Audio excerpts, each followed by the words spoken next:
All right, plasma energy can be used very successfully with cats, and although she may not give the real appearance that her anxiety has reduced, Wren was a found kitty from a snowstorm and had a lot of anxiety issues. She would run in the door. When anybody came in, she'd run away and hide under the bed. She's rarely ever been a lap cat. And what's happened now that we've used plasma energy for her is we hear a lot more purring from her and a lot less hissing. And Paul can tell you about other ways that we can provide assistance and relief for your cats.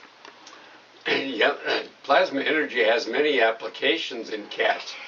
You can also use it just like you do in dogs for cataracts, joint pain, itching, and parasites.